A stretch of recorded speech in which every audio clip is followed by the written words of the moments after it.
Hello everyone, welcome to free study. 12 June 2021 के current affairs हम cover करेंगे UPSC के पॉइंट ऑफ व्यू से। प्रीलिम्स एंड मेंस दोनों को फोकस करते हुए करंट अफेयर्स कवर किए जा रहे हैं। अगर आपको क्विज सॉल्व करनी है, मेंस के क्वेश्चंस प्रैक्टिस करने हैं, तो आप इनसाइट्स आईएएस की वेबसाइट पर जाकर क्विज प्रैक्टिस कर सकते हैं। मेंस के क्वेश्चंस भी प्रैक्टिस करके देख सकते हैं। ठीक है, तो यहाँ पे सभी करंट अफेयर्स मैं आपके कवर कर रही हूँ जो भी इम्पॉर्टेंट है। एंड इसके साथ साथ आप चैनल को सब्सक्राइब ज़रूर करें, बेल आइकॉन ज़रूर प्रेस करें। एंड सभी टॉपिक्स, ऑलमोस्ट सभी टॉपिक्स आपको इनसाइट्स आईएएस की वेबसाइट पर भी मिल जाएंगे। अगर कोई एक्स्ट्रा होंगे तो वो भी हम ऐड कर देंगे। तो स्टार्ट करते हैं। सबसे पहले टेबल ऑफ कंटेंट्स के अंदर हम जीएस पेपर 1 में देखेंगे अटलांटिक चार्टर क्या है, दिल्ली का मास्टर प्लान क्या है 2041 के लिए, उसके क्या क्या एरियाज रहने वाले हैं, क्या क्या चैलेंजेस। जीएस पेपर 2 में हम ब्रीच ऑफ प्रिविलेज मोशन देखेंगे एंड नागालैंड नागा इशू को लेकर क्या पैनल बनाने के बारे में बात कर रहे हैं। जीएस पेपर 3 में हम देखेंगे कि बीड मॉडल क्या है क्रॉप इंश्योरेंस का, जो कि महाराष्ट्र चाहता है। एंड प्रीलिम्स के लिए देखेंगे Pakke tiger reserve, food safety and standard authority of India के बारे में देखेंगे। किस तरीके से उड़ीसा फॉरेस्ट डिपार्टमेंट ने कैश रिवॉर्ड अनाउंस किया है घड़ियाल्स को बचाने के लिए। कैबिनेट ने 5 मेगाहर्ट्ज का स्पेक्ट्रम जो है वो रेलवे के लिए क्या कर दिया है, अप्रूव। तो ये सभी करंट अफेयर्स हम कवर करने जा रहे हैं। सबसे पहले अटलांटिक चार्टर क्या है, तो आपने देखा होगा कि जो जॉय बिडेन है, जॉय बिडेन प्रेसिडेंट है यूएस के, एंड जो ब्रिटिश के प्राइम मिनिस्टर हैं बोरिस जॉनसन, वो काफ़ी दिनों से घूम रहे हैं साथ साथ में। एंड घूम रहे हैं का मतलब ये है कि वो एक नया अटलांटिक चार्टर जो है वो सामने लेकर आने वाले हैं। यही दोनों लीडर्स का प्लान है जिसको कहा गया है अटलांटिक चार्टर। तो ये एक अटलांटिक चार्टर साइन किया था पहले जो ब्रिटिश के प्राइम मिनिस्टर थे विंस्टन चर्चिल। बताइएगा, ये चर्चिल एंड महात्मा गांधी के बीच में कोई टाइम पीरियड जैसे यहाँ पे लिखा भी हुआ है। यूएस के जो प्रेसिडेंट थे फ्रैंकलिन डी रूजवेल्ट, 1941 में ये साइन हुआ था। तो ये 2 लीडर्स का प्लान है जिसको वो न्यू अटलांटिक चार्टर कह रहे हैं। यहाँ पर नए प्रिंसिपल्स, नए वैल्यूज़, नई तरीके से डेमोक्रेसी एंड ओपन सोसाइटीज़ के बारे में बात करेंगे। तो देखिए, तब वर्ल्ड वॉर हुई थी 1939 टू 1945। तो यूएस एंड ग्रेट ब्रिटेन के बीच में एक चार्टर साइन हुआ था जिसके लिए था कि लड़ाई के बाद कैसे आगे चलेगा। तो ये सबसे पहले अनाउंस हुआ था 14 अगस्त 1941 को, जब अराउंड 26 नेशन ने कहा था कि वो सपोर्ट करेंगे 1942 तक। मेजर पॉइंट्स यही थे क्योंकि देखिए 1939 टू 1945 वर्ल्ड वॉर ही चल रही थी एंड ये हिटलर की वजह से ही हुई थी। Now among its major points यहाँ पर ये था कि अपने गवर्नमेंट को चूज़ करने का हक होना चाहिए, जो एक दूसरे कंट्री के ऊपर जो ट्रेड पर रेस्ट्रिक्शंस लगती हैं उसको ईज़ किया जाए एंड डिसआर्मामेंट हो, क्योंकि अगर सभी लोग आर्म्स रखने लगेंगे तो जो नॉर्मल जनता है वो मर ही जाएगी। तो इस डॉक्यूमेंट को एक की स्टेप माना गया था। इसी की वजह से फिर जो यूएन था वो इस्टेब्लिश हुआ था 1945 में। अब हमें पता ही है कि यूएन अब एक टूथलेस टाइगर की तरह है। तो देखिए अटलांटिक चार्टर में क्या क्या इंक्लूड किया गया, तो इसके अंदर 8 प्रिंसिपल्स को इंक्लूड किया गया। सबसे पहले तो जो यूएस एंड जो ब्रिटेन है वो किसी के टेरिटोरियल गेन्स नहीं अपनाने की कोशिश करेंगे। मींस ये नहीं होगा कि जैसे मतलब 2 देशों के बीच में लड़ाई हुई तो उसकी टेरिटरी इसने छीन ली, जैसे अपना पाकिस्तान ऑक्यूपाइड कश्मीर है। ठीक है, ये सब नहीं होना चाहिए। सेल्फ गवर्नमेंट ही आएगी। Means who had lost its during the war, मतलब जो भी लड़ाई में हारेगा वहाँ पर सेल्फ गवर्नमेंट रिस्टोर की जाएगी। लोगों के पास हक होगा कि वो अपने own form of government choose कर सकते हैं, जैसे अपने यहाँ पे पार्लियामेंट फॉर्म ऑफ गवर्नमेंट है। ठीक है, आप वहाँ पर जाएंगे, यूएसए के अंदर जाएंगे तो वहाँ पे प्रेसिडेंट फॉर्म ऑफ गवर्नमेंट है। देन देखिए नेक्स्ट टॉपिक, तो ये इनका ये मतलब पॉइंट चल रहे हैं अटलांटिक के बारे में। अटलांटिक ओशियन को आप थोड़ा सा डायग्राम के अंदर या फिर मैप पर देख सकते हैं। देन देखिए दिल्ली का मास्टर प्लान है 2041 के लिए। दिल्ली जो डेवलपमेंट अथॉरिटी है उन्होंने अप्रूवल दे दिया है मास्टर प्लान 2041 के लिए। एंड यहाँ पर अब सिटीजन से ऑब्जेक्शंस एंड सजेशंस मांगे जा रहे हैं। So this is very good कि जैसे मान लीजिए किसानों के लिए बिल आए, तो अगर किसानों से पहले सजेशन या ऑब्जेक्शंस मांगे जाते तो शायद इतना बड़ा इशू नहीं होता।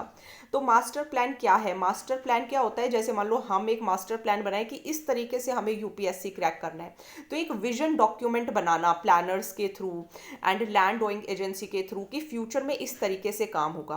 तो यहाँ पे जैसे मान लीजिए हम कोई मास्टर प्लान बनाते हैं तो हम क्या करेंगे, एनालिसिस करेंगे, टॉपर्स क्या रिकमेंड करते हैं वो देखेंगे, ठीक है। तो इसी तरीके से ये भी यही चीज़ देखेंगे, पॉपुलेशन को देखते हुए, इकोनॉमी को देखते हुए, हाउसिंग, ट्रांसपोर्टेशन, इन सब को देखते हुए ये मास्टर प्लान बना रहे हैं, ताकि 2041 तक दिल्ली में एक अच्छा सस्टेनेबल जगह हो। एंड क्योंकि देखिए जो दिल्ली है वो हमारी नेशनल कैपिटल है, काफ़ी ग्रीन है, तो ये बहुत ज़रूरी है कि वो लिवेबल रहे, सस्टेनेबल रहे।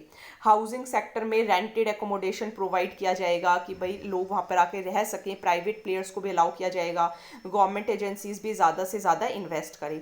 यूज़र पेज प्रिंसिपल होगा। यूज़र पेज मतलब जैसे मान लीजिए पार्किंग की प्रॉब्लम आती है तो क्या प्रपोजल होगा कि आप पे कीजिए एंड फिर आप पार्क कर लीजिए, तो इस तरीके के होंगे, ठीक है। तो हैव टू पे, एथोराइज्ड पार्किंग के लिए क्या करना होगा, पे करना होगा। तो ये सब पॉइंट्स हैं, ताकि वेहिकुलर एम ये भी है, वेहिकुलर पॉल्यूशन कम करना है, ठीक है, ग्रीनर फ्यूल्स पर जाना है, एंड हमें मिक्स्ड यूज़ करना है टीओडी का, that is transit oriented development करनी है। तो एक क्लियर बाउंड्री बनानी है, क्योंकि पता है यमुना रिवर जो है वो काफ़ी ज़्यादा प्रदूषित हो चुकी है, तो एक वहाँ से 300 मीटर विड्थ एक बैंड बनाया जाएगा, जहाँ पर क्या होगी, क्लियर बाउंड्री है कि ये बफर जोन है, मीन्स यहाँ पर कुछ इंपॉर्टेंट सुविधाएं प्रोवाइड की जाएंगी। चेंजेस क्या हैं कोरोना के टाइम में, तो एक तो चेंजेस क्या क्या प्रपोज किए गए हैं। चेंजेस ये प्रपोज किए गए हैं कि एक कॉमन कम्युनिटी स्पेस हो, ताकि मान लीजिए कॉमन किचन हो, क्वारंटीन स्पेस हो इमरजेंसी के टाइम में। अगर नाइट टाइम इकोनॉमी को इम्प्रूव करना है तो बस एंटरटेनमेंट एंड ये सब चीज़ें बहुत अच्छी होनी चाहिए। ऐसा नहीं होना चाहिए कि कोई रात को बाहर से निकल रहा है तो उसकी सेफ्टी के लिए कुछ ध्यान नहीं है। वल्नरेबिलिटी जो है वो रिड्यूस करनी है, एंड एयरबॉर्न एपिडेमिक्स, क्योंकि अभी देखिए जो नया कोरोना का वेरिएंट आया था उसमें ये कहा था कि जो ये कोरोना है, कोरोना का जो वेरिएंट है वो हवा में 10 सेकंड तक, इतने टाइम तक रह रहा है, तो अगर कोई वहाँ से पास करेगा तो फिर वो उसके अंदर मीन्स जा सकता है। तो आपको अब मतलब 2 गज दूरी भी जो है वो सफिशिएंट नहीं बताई गई थी। तो इस तरीके से वल्नरेबिलिटी को क्या करना है, रिड्यूस करना है। देन देखिए चैलेंजेस क्या क्या आएंगे। चैलेंजेस क्या क्या आएंगे, एक तो दिल्ली है, वहाँ पे एलजी हैं एंड सेंट्रल गवर्नमेंट है, तो ये सब इशू आप सब देखते भी होंगे। रिसोर्सेज एंड फंड्स की कमी है, करप्शन है, पॉलिटिकल एंड ब्यूरोक्रेटिक विल नहीं है। बहुत सारी एजेंसीज हैं, पता नहीं किसकी सुने किसकी ना सुने। चलिए नेक्स्ट टॉपिक करेंगे, ब्रीच ऑफ प्रिविलेज मोशन। तो यहाँ पे जो कम्युनिस्ट पार्टी ऑफ इंडिया के जो एमपी हैं बिनोय विश्वम, ठीक है, इन्होंने एक ब्रीच ऑफ प्रिविलेज मोशन लेकर आए हैं। ये लक्षद्वीप के अंदर एक्चुअली काफ़ी ज़्यादा प्रॉब्लम्स चल रही है काफ़ी टाइम से, वहाँ के जो एडमिनिस्ट्रेटर हैं प्रफुल्ल के पटेल, क्योंकि इन्होंने देखिए वहाँ पे आइलैंड्स को जाने के लिए इजाज़त नहीं दी। लक्षद्वीप के एडमिनिस्ट्रेटर प्रफुल्ल के पटेल ने, किसको, सीपीआई के एमपी बिनोय विश्वम को। तो यहाँ पे एमपी का ये कहना है कि पार्लियामेंट्रियन का पूरा हक है कि वो वहाँ के लोगों से जाकर मिल सकता है, क्यों नहीं अलाउ किया गया। तो यहाँ पे जो डिस्ट्रिक्ट एडमिनिस्ट्रेशन है उन्होंने ये कहा कि एमपी को इसलिए अलाउ नहीं किया गया क्योंकि कोविड है, दैट्स वाई। तो अब न्यूज़ में आ जाता है इंपॉर्टेंट कि पार्लियामेंट्री प्रिविलेजेस क्या होती हैं। तो देखिए जो हमारे एमपी होते हैं उनको अलग से भी एंड सबको इकट्ठे भी, मतलब इंडिविजुअली भी और कलेक्टिवली भी कुछ राइट एंड इम्यूनिटीज़ वो इंजॉय करते हैं, ताकि वो अपने फंक्शंस को अच्छे से परफॉर्म कर सकें। आर्टिकल 105 जो है वो 2 प्रिविलेजेस के बारे में बात करता है कि उनके पास फ्रीडम होती है कि वो पार्लियामेंट्री में बोल सकते हैं एंड अपनी प्रोसीडिंग्स को वो पब्लिक करना चाहते हैं या नहीं करना चाहते, मींस वो पब्लिकेशन चाहते हैं या नहीं चाहते, ये भी उनके पास फ्रीडम होती है। इन प्रिविलेजेस के अलावा मतलब आर्टिकल 105 की जगह एक सिविल जो प्रोसीजर कोड है वो भी प्रोवाइड करता है कि उनको अरेस्ट नहीं कर सकते। अगर मान लीजिए कोई भी सिविल प्रक्रिया है तो जब वो ऑफिस में है तो उससे 40 दिन पहले एंड उसके 40 दिन बाद तक उनको अरेस्ट नहीं किया जा सकता, ठीक है, ना ही उनको। तो जब मीटिंग ऑफ हाउस होगी तो 40 डेज पहले एंड 40 डेज बाद में उनको क्या नहीं किया जा सकता है, उनको अरेस्ट नहीं किया जा सकता, ठीक है। तो ये पॉइंट आपको ध्यान रखना है।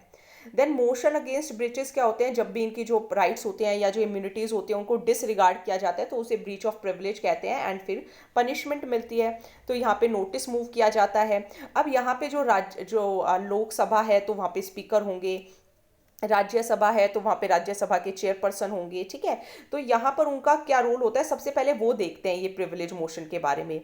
फिर वो इसको किसको दे देते हैं, प्रिविलेज कमेटी को दे देते हैं पार्लियामेंट की, कि अब आप इसको देखिए। तो एप्लीकेबिलिटी क्या है, कॉन्स्टिट्यूशन जो है वो पार्लियामेंट्री प्रिविलेजेस को देख बताते हैं एंड देखते हैं कि ये जो पर्सन है इनको बोलने का हक तो है, प्रोसीडिंग्स में टेक पार्ट करने का हक भी है। एंड इसके अंदर देखिए अटॉर्नी जनरल भी आते हैं, अटॉर्नी जनरल एग्जीक्यूटिव का भी पार्ट होते हैं। पार्लियामेंट्री प्रिविलेजेस प्रेसिडेंट को नहीं होते, ठीक है, जो कि पार्लियामेंट का पार्ट तो है, लेकिन उनको ये प्रिविलेजेस नहीं होते पार्लियामेंट्री प्रिविलेजेस। जो आर्टिकल 361 है उसके अंदर अलग से प्रिविलेजेस होते हैं प्रेसिडेंट के, ठीक है, तो ये भी आप ध्यान रखिएगा।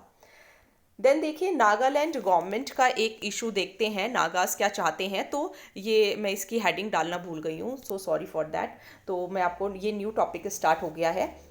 तो देखिए नागालैंड गवर्नमेंट ने एक कमेटी बनाई है जिसके अंदर ऑपोजिशन लीडर्स हैं एंड वो चाहते हैं कि नागा पीस एग्रीमेंट को देखा जाए दोबारा से एंड इस इशू को सेंटर के साथ डिस्कस किया जाए।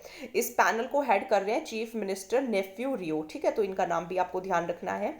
तो ये जो नागा पॉलिटिकल इशू है ये कितना पुराना है, तो अगर हम इंडिपेंडेंस से पहले के बारे में बात करें, आज़ादी से पहले, तो ब्रिटिशर्स ने आसाम को देखिए एनेक्स किया था 1826 में, 1881 में। एंड उस टाइम पे नागा हिल्स जो थे वो ब्रिटिश इंडिया का पार्ट भी थे। जो पहला साइन था कि नागा जो है वो नहीं पार्ट बनना चाहते ब्रिटिशर्स का, तो उन्होंने एक अपना नागा क्लब बना लिया था 1918 में।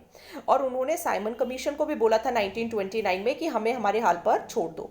फिर 1946 में उन्होंने एक नागा नेशनल काउंसिल बना ली एंड उन्होंने कहा कि हम इंडिपेंडेंट स्टेट बनकर रहना चाहते हैं।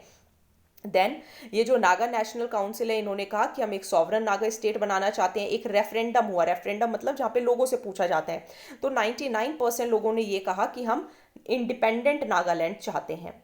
नाउ ये तो हो गया इंडिपेंडेंस से पहले। इंडिपेंडेंस के बाद, आज़ादी के बाद 22 मार्च 1952 को जो अंडरग्राउंड नागा फेडरल गवर्नमेंट थी एंड जो नागा फेडरल आर्मी थी, ध्यान रखिएगा NFG एंड NFA ये बने।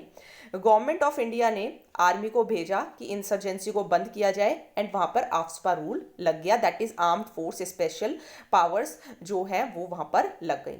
अब देखते हैं तो एग्रीमेंट्स क्या हैं। जो NSCN-IM है तो उन्होंने एक सीज फायर एग्रीमेंट किया कि ठीक है हम ये सब बंद करते हैं। एग्रीमेंट सेंटर के साथ किया 1997 में एंड तब से मीन्स जो दोनों है वो बात कर रहे हैं। तो अब 7 different Naga national political groups भी बन गए हैं। सेंटर ने एक फ्रेमवर्क एग्रीमेंट भी साइन किया है NSCN-IM के साथ, 2015 में भी साइन किया है, ठीक है। फिर अगेन देखिए ये क्या कहते हैं कि हमारा खुद का फ्लैग हो, खुद का कॉन्स्टिट्यूशन हो। तो यहाँ पर जो बात है वो क्या हो जाती है, अटक जाती है। तो ये आप ज़रा डायग्राम देखें, दिस इज, ये आपका म्यांमार है, ठीक है, दिस इज नॉट इंडिया। ये आपका आसाम है, दिस इज मेघालय, यहाँ पे त्रिपुरा है, यहाँ पे मिजोरम है, यहाँ पे मणिपुर है, यहाँ पे नागालैंड है। तो ये इस एरिया की डिमांड करते हैं, ठीक है, ये पूरा एरिया ये चाहते हैं। तो ये आप देख सकते हैं, ठीक है। यहाँ पे कार्बी आंगलोंग भी है, तिनसुकिया डिस्ट्रिक्ट भी है, दिबांग वैली भी है। ये म्यांमार से लगता हुआ है। चलिए नेक्स्ट टॉपिक है, what is the Beed model of crop insurance Maharashtra. तो महाराष्ट्र की गवर्नमेंट ये चाहती है कि प्रधानमंत्री फसल बीमा योजना के तहत यहाँ पे बीड मॉडल को अपनाया जाए। क्या है ये बीड मॉडल, तो बीड एक डिस्ट्रिक्ट है मराठवाड़ा जो महाराष्ट्र के अंदर है, तो वो काफ़ी सूखा वहाँ पर पड़ता है। तो एक बहुत चैलेंज हो जाता है किसी भी इंश्योरेंस कंपनी के लिए, क्योंकि ऑलमोस्ट रेन वहाँ पर आती नहीं, हैवी रेन होती नहीं। तो हर बार फार्मर्स जो होते हैं उनकी क्रॉप्स मतलब लॉस्ट होनी ही होनी है, तो वो इंश्योरेंस करवाए रखते हैं। तो इंश्योरेंस कंपनी वालों को उन्हें पैसे देने पड़ते हैं। अब इतने ज़्यादा पैसे देते हैं तो इंश्योरेंस कंपनी को बहुत नुकसान होता है। तो सॉल्यूशन क्या है, इंश्योरेंस कंपनीज को अट्रैक्ट करने के लिए एक स्टेट एग्रीकल्चर डिपार्टमेंट बनाए जाए एंड इन नई गाइडलाइंस के अकॉर्डिंग उनको बोला जाए कि वो 110 ऑफ द प्रीमियम क्या करेंगे, कलेक्ट करेंगे, ताकि अगर उन्हें 100% पे भी करना पड़े तो एटलीस्ट उनके पास 10% बच जाए, ठीक है। लेकिन कितना बचेगा वो पहले आप सुनिए पूरा जो है टॉपिक। सॉल्यूशन क्या है, इंश्योरेंस कंपनी को अट्रैक्ट करने के लिए एक स्टेट एग्रीकल्चर डिपार्टमेंट ने डिसाइड किया है कि वो इन गाइडलाइंस को अपनाएंगे। इस गाइडलाइन के अकॉर्डिंग जो इंश्योरेंस कंपनी होगी वो 110% जो है प्रीमियम जो भी कलेक्ट हुआ है उसका कवर प्रोवाइड करेगी। अगर कॉम्पनसेशन कवर प्रोवाइडेड से ज़्यादा हो गया तो स्टेट गवर्नमेंट वो पैसा दे। जैसे मान लीजिए कॉम्पनसेशन जो है वो कम है अगर प्रीमियम कलेक्टेड से, जैसे मान लो प्रीमियम तो इन्होंने कलेक्ट किया 100, ठीक है, कॉम्पनसेशन पे करना है 90, तो मतलब कितना बच गया, 10 बच गया। तो जो इंश्योरेंस कंपनी है वो इन हैंडलिंग चार्जेस का, मतलब जैसे ये जो 10 बचा ना, तो 10 का बस 20% अपने पास रखे, बाकी 8 रुपए किसको देगी, सरकार को देगी। तो अगर 100 से तो ज़्यादा हो गया, ठीक है, ध्यान रखिएगा, अगर 100 से ज़्यादा हो गया तो सरकार पे करेगी। अगर 100 से कम हो गया, 100 I am just telling you, but वो कोई अमाउंट होगी, प्रीमियम कलेक्टेड होगा, तो अगर प्रीमियम कलेक्टेड से ज़्यादा हो गया तो वो तो सरकार पे करेगी। अगर प्रीमियम कलेक्टेड से कम कंपनसेशन है तो उसका 20% इंश्योरेंस कंपनी रखेगी, बाकी पैसा सरकार के पास जाएगा। ठीक है, एक बार और सुन लीजिएगा वीडियो को पॉज करके। चलिए नेक्स्ट देखते हैं। तो प्रधानमंत्री फसल बीमा योजना 2016 में लॉन्च की गई थी, क्योंकि वेदर इवेंट्स होते रहते हैं तो फार्मर को काफ़ी लॉस होता है। तो यहाँ पे फार्मर जो होते हैं वो 1.5 से लेकर 2% प्रीमियम पे करते हैं, बाकी जो खर्चा उठाती है वो सरकार, केंद्र सरकार और राज्य सरकार उठाते हैं। ये एक सेंट्रल स्कीम है, ठीक है, जो कि सेंटर की गाइडलाइन से स्टेट एग्रीकल्चर डिपार्टमेंट क्या करते हैं, इम्प्लीमेंट करते हैं। अब प्रधानमंत्री फसल बीमा योजना से प्रधानमंत्री फसल बीमा योजना 2, इसके अंदर क्या चेंजेस आए हैं, अब कंप्लीटली वॉलेंट्री हो गया है। मतलब सभी जो फार्मर्स हैं उनके लिए 100% वॉलेंट्री है, and they if they want they can join, if they don't want they don't need to join. Then central subsidy पर लिमिट लगा दी गई। कैबिनेट ने डिसाइड किया कि जो सेंट्रल की जो प्रीमियम सब्सिडी होगी वो 30% होगी अनइरीगेटेड क्रॉप्स के लिए, 25% होगी इरीगेटेड क्रॉप्स के लिए। स्टेट्स को और ज़्यादा फ्लैक्सिबिलिटी दी गई कि वो एडिशनल रिस्क कवर हो गया, ये सब जो मिड सीजन एडवर्सिटी हो गया, लोकलाइज्ड कैलामिटी हो गया, इन सबको भी ऐड ऑन कर सकते हैं। पीनलाइजिंग द पेंडेंसी, अगर देरी की, मतलब स्टेट जो है, अगर प्रधानमंत्री फसल बीमा योजना के थ्रू अगर स्टेट जो है वो अपना शेयर रियलाइज नहीं कर पाते, जैसे मान लीजिए खरीफ सीजन है, रबी सीजन है, ठीक है, तो ये टाइम पीरियड होते हैं, ठीक है, तो अगर इन टाइम पीरियड के अकॉर्डिंग उन्होंने वो शेयर नहीं रियलाइज किया तो फिर उनको क्या करना होगा, वो पार्टिसिपेट नहीं कर पाएंगे इस स्कीम के अंदर। देन देखिए ये टाइम लिमिट ध्यान रखिएगा, खरीफ के लिए मार्च 31 एंड रबी के लिए सितंबर 30, ठीक है। फिर देखिए इन्वेस्टिंग इन आईसीई एक्टिविटीज़, यानी कि information education and communication activities के लिए इंश्योरेंस कंपनी को जितना भी प्रीमियम कलेक्ट किया है उसका 0.5% इन पर खर्च करना पड़ेगा, इंफॉर्मेशन पर, एजुकेशन पर एंड कम्युनिकेशन पर। तो ये आपके जीएस पेपर से रिलेटेड टॉपिक्स थे। अब हम फैक्ट्स फॉर प्रीलिम्स को देखेंगे। सबसे पहले देखेंगे पाके टाइगर रिजर्व। पाके टाइगर रिजर्व, जिसको पाकवी टाइगर रिजर्व भी कहते हैं, एंड ये जो टाइगर रिजर्व है इसे इंडियन बायोडाइवर्सिटी अवार्ड 2016 में भी मिला था। यहाँ पर हॉर्नबिल नेस्ट एडॉप्शन प्रोग्राम चलाने के लिए। यहाँ पर आपको कामेंग रिवर दिखेगी वेस्ट के अंदर, पाके रिवर दिखेगी ईस्ट में। कामेंग रिवर को भरेली भी कहते हैं। इसके आसपास आपको अरुणाचल प्रदेश के अंदर क्या क्या देखने को मिलेगा, पापुम रिजर्व फॉरेस्ट देखने को मिलेगा, आसाम का नमेरी नेशनल पार्क देखने को मिलेगा, दोमारा रिजर्व फॉरेस्ट देखने को मिलेगा, eagle nest wild life sanctuary देखने को मिलेगी।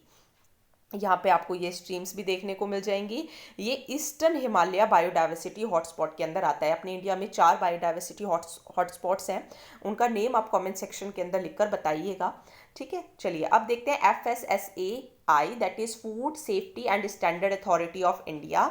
ये एक ऑटोनॉमस स्टैट्यूटरी बॉडी है, 2006 के एक्ट से बनी हुई है, ministry of health and family welfare के अंदर आती है।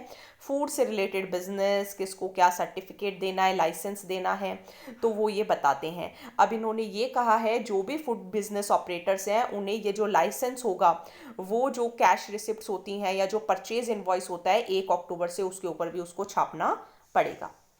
देन देखिए उड़ीसा फॉरेस्ट डिपार्टमेंट ने कहा है जो भी घड़ियाल को बचाएगा उसे 1000 रुपये मिलेंगे, क्योंकि यहाँ पे जो घड़ियाल हैं वो क्रिटिकली इंडेंजर्ड होते जा रहे हैं। एंड कॉम्पनसेशन मिलेगा फिशरमैन को भी, जिनके फिशिंग नेट्स जो हैं वो घड़ियाल से डिस्ट्रॉय कर देते हैं। जो घड़ियाल्स हैं वो शेड्यूल 1 में आते हैं, क्रिटिकली इंडेंजर्ड में आते हैं IUCN की लिस्ट में। एंड ये सॉल्ट वाटर क्रोकोडाइल्स या जो मगर्स होते हैं उनसे काफ़ी कमज़ोर होते हैं, कौन, घड़ियाल्स। देन देखिए लास्ट टॉपिक है ये आज का। तो कैबिनेट ने 5 मेगाहर्ट्ज का जो स्पेक्ट्रम है वो रेलवेज को अनाउंस कर दिया गया है। तो यहाँ पे इन्हें long term evolution based mobile train radio communication मिलेगा, जिसके थ्रू ट्रेन एक्सीडेंट्स वगैरह होने में कमी आ जाएगी, क्योंकि एक एग्जैक्ट टाइम पीरियड पता चल जाएगा ट्रेन वगैरह के आने का, लोको पायलट को, स्टेशन मास्टर को, कंट्रोल स्कीम को। तो ये इंटरनेट ऑफ थिंग्स जो है उनको यूज़ करके बनाया गया है, ठीक है। तो लॉन्ग टर्म इवोल्यूशन एक 4th जनरेशन का वायरलेस स्टैंडर्ड है जो कि बता देता है सेलफोन्स के अंदर, एंड 3G टेक्नोलॉजी के कंपैरिजन में ये काफ़ी अच्छा है। So thank you so much, and please share the video. If you have any doubt, please feel free to write in the comment section. Continuously regularly videos देखेंगे, short notes बना लेंगे, तो आपके करंट अफेयर्स कहीं नहीं जाएंगे. It will become very easy to cover the current affairs. So आपको trust रखना होगा, रेगुलरिटी रखनी होगी. Thank you.